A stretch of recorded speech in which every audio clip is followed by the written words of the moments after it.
My name is Bryan Jorgensen. I'm 52 years old. I was born and raised on our family farm partnership. I'm in partnership now with my nephew Cody, my son Nicholas, and my brother Greg. We run a very diverse operation in south central South Dakota near Ideal. We manage about 20,000 acres currently. Of the 20,000 acres, we own about a third of those acres and we rent about 2/3. 8,000 of those are native rangeland prairie and 12,000 is cropland. And cropland is all continuous no-till, and we grow about 12 to 14 different crops annually in rotation. And about 70% of what we grow on those acres is dedicated towards the forage needs of the cattle operation. I would say a vast majority of the landowners that I deal with as landlords are non-operating type landowners. In other words, they do not operate any of the land resources that they own.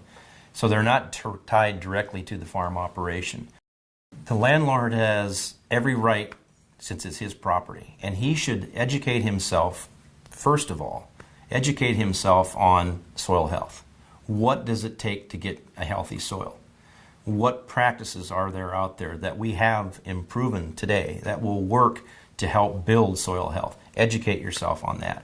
Secondly, if you have a tenant that doesn't want to employ those or refuses to even try them, then I suggest he move on and find a different tenant. It's that simple. I like to take our landlords right out in the field with a spade and show them and let them feel it and smell it and touch it, and then take them across the road to a conventionally tilled soil or a poorly managed pasture and show them the differences, and the light bulbs come on. If we think about what we're doing with our soil resource, the trend line is very alarming. We're depleting our soil resources very, very quickly.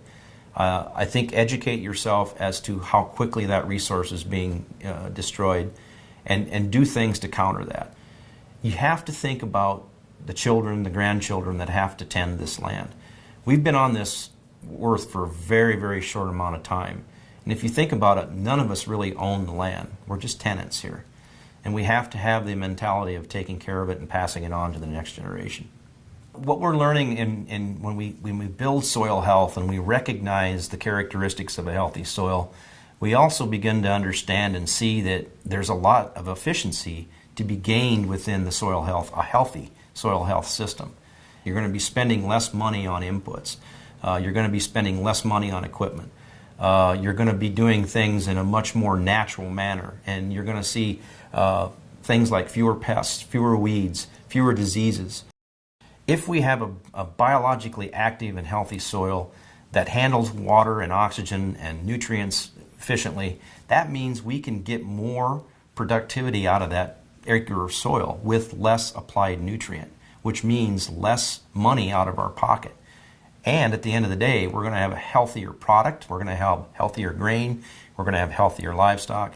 But it's hard to teach that to everybody when the norm is that you have to replace those nutrients on an annual basis or even more often than that because of the plant uptake. That model to me is old paradigm thinking.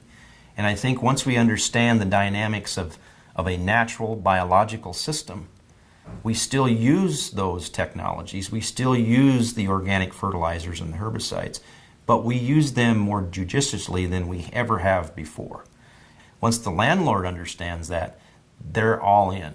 But it sometimes takes a lot of time and patience, and sometimes I will lose ground because, for example, I may not apply phosphate on that property for 20 years. That to some people is a hard pill to swallow.